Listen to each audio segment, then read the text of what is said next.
just want to make this a quick upload today. Sorry if I'm not fully glammed out, but let's just make this quick. The CoryxKenshin allegations. Your thoughts on them? Because mine are a little bit Now, it was hard to sit down and find the inspiration to record this because I am subscribed to CoryxKenshin. I've been a fan of his for years, and I don't want this to come off as, oh, of course he doesn't believe the allegations because blah, blah, blah this, blah, blah, blah that, blah, blah, blah, and that and the third. But the thing is, these allegations that are coming out against CoryxKenshin are the most nothing burger responses ever. These are the most we don't need to know things I think I've ever seen on one of these exposés on Twitter and Instagram and TikTok and wherever the hell else she posted these videos. I don't remember the creator's name who's posting the allegations because I didn't really care. I cared more about the allegations themselves to see what she was saying. And no matter how many times I sat there and went through all the videos, all the responses, all this, that, and the third, there was nothing. If you want to know the TLDR for this situation, back in the past, and this is what she said, between 2016 and 2018, a span of 7 to 9 years ago, her and CoryxKenshin were in a bad relationship where, in her own words, CoryxKenshin was emotionally abusive, emotionally manipulative, and that's the extent. That's it. The thing that gets me on this is there's no SA, there's no R word. At the absolute worst, from what I've seen, he's emotionally manipulative. Now, something that could change is that she keeps alleging that there are other people who are going to allegedly speak up in this situation. So there could be more girls added to CoryxKenshin's little nightmare harem here who speak up and more serious things come out, and then this is a real situation. But what's getting me on this thing is that this is just a normal relationship. CoryxKenshin, 7 to 9 years ago, was an emotionally abusive boyfriend, and then between that time period, they cut each other off. And they haven't spoken in 7 to 9 years until she got diagnosed with cancer. And full of seriousness here, I'm sorry that happened to her. Cancer sucks. Luckily for me, no one in my family has gotten cancer, and I'm glad and I'm blessed. And I'm sorry for her. But that doesn't change the fact of the situation that nothing is happening. And the way she frames this entire situation is she just wants to put a stain on Cory's character. She wants to break the idea of this perfect persona that Cory's been putting up for all these years. And again, none of that matters. Genuinely, none of that matters. Am I saying that she's not allowed to hold on to the same feelings that she felt 7 to 9 years ago? I'm not saying that. Am I saying that she's wrong for how she feels? I'm not saying that. But I'm saying where the wrongness comes in is the fact that she's trying to plaster this all over the internet because, by my French here, this is a whole bunch of worthless bullshit. No one gives a damn. Who cares? It's like he was a bad boyfriend 7 to 9 years ago. Okay? The world moves on. The relationship was already over. And there might be a bunch of people, not likely that this thing's even going to get more than 20 views, but there might be a bunch of people who flood the comments calling me a Cory Glazer or saying that I just don't understand.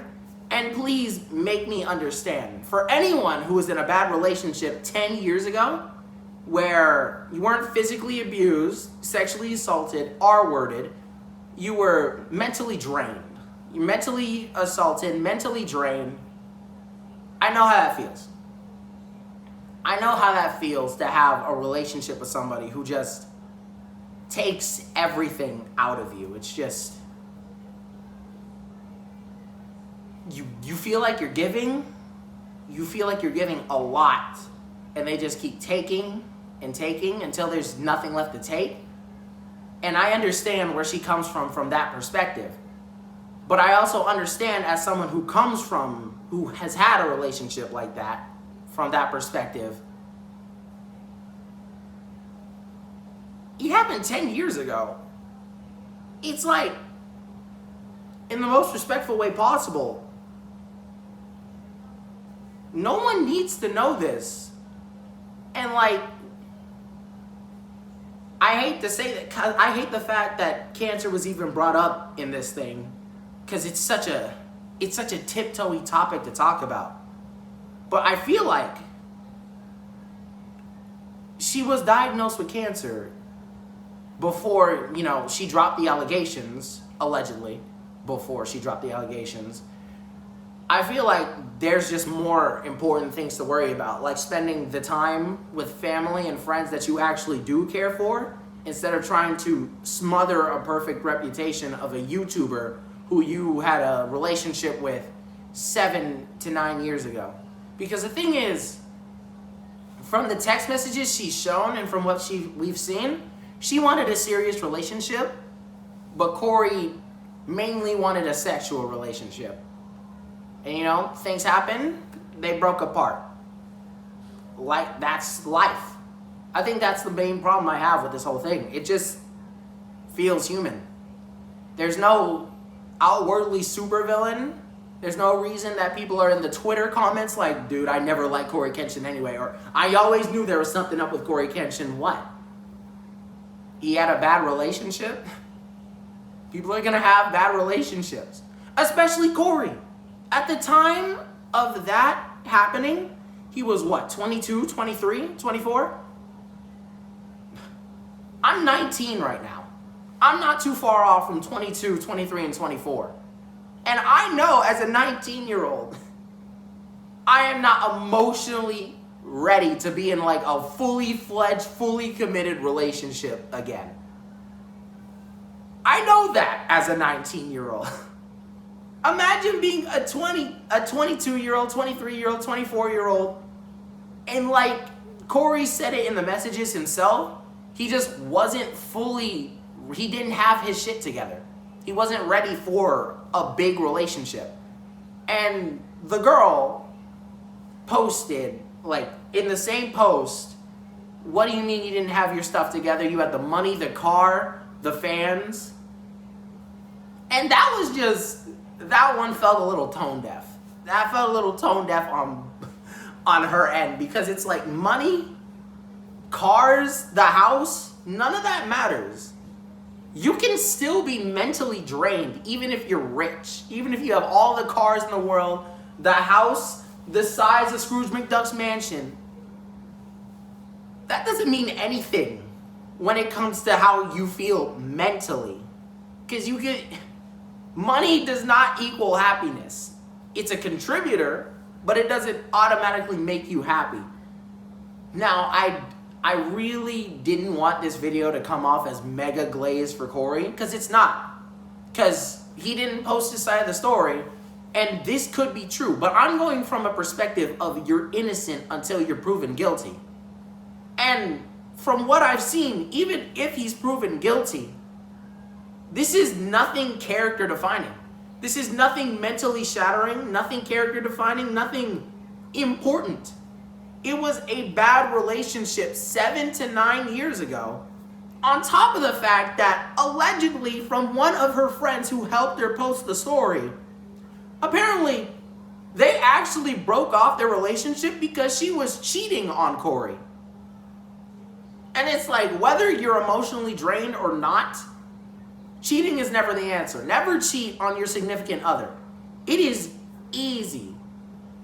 Now, I'm saying this from the perspective of a bad relationship that's not like physically abusive, sexually abusive, a huge power hierarchy thing here. Because there are situations where this doesn't work. But it is 10 times easier to just break off a relationship and say, I don't want to date you anymore, than it is to actively go search for someone else and cheat on your significant other just because. Because then you have to go back to them, and then one day they're going to find out, like apparently, allegedly Cory did, and then it's going to turn into a whole thing. Now, again, I'm saying wait until Cory posts his side of the evidence before we really say anything crazy. But this entire situation just seems like such a nothing burger thing. Something that holds no significance whatsoever in the grand scheme of life entirely. Because I know I've already squeezed this point dry time and time again. This is just a bad relationship that's been brought up a decade later to try to hurt the reputation. That's what this whole thing is about. She said it herself. She did this whole thing to hurt the reputation of CoryxKenshin because she doesn't want his fans to think that he's this picture-perfect person that they think he is. And again, mind my French, that's petty as fuck. That's so petty. That's so petty. It's like, the only word I can use that perfectly describes this situation is petty. You want to post this whole story on your platform to slightly damage the reputation of a popular YouTuber with cancer. That's such a waste of time. There is so much more important things that she could be doing. And she says that she did it because she doesn't want to hold on to the weight and wants to put the burden on him before she goes. And then a bunch of things in her actual expose that made me feel really weird about it. Like the fact that everything she typed just seemed like it had a chat GPT sound to it. Also the fact that this whole thing was about emotional manipulation. But the amount of emotional manipulation tactics that are shown in her own expose are ridiculous. You can choose to stand behind Cory, but you're willing to be blind, so you're part of this. Or to all the girls looking at CoryxKenshin with hard eyes, just know you're his type. You could do whatever you want and he'll still abuse you. That's emotional manipulation as well. Being emotionally manipulated does not allow you to be emotionally manipulative. That's not how this works. And another thing, again, I don't want this to seem as like I'm glazing Cory, but another thing that just rubs me the wrong way is the wording of the entire document. Because it's worded like it's essay. It's worded like it's art. It's like all these it's vaguely descriptive. That's the best way I could describe it. You cross boundaries you shouldn't have crossed. You think you can just come into my life and mess me up again? If you hear those lines, what's the first thing you think of? Do you think of, oh, he was just emotionally manipulative? Or do you think he put his hands on her in a way he shouldn't have and did something that he shouldn't have done? Again, I want to know your opinions on this, but to me, this just seems really stupid. All right, see ya.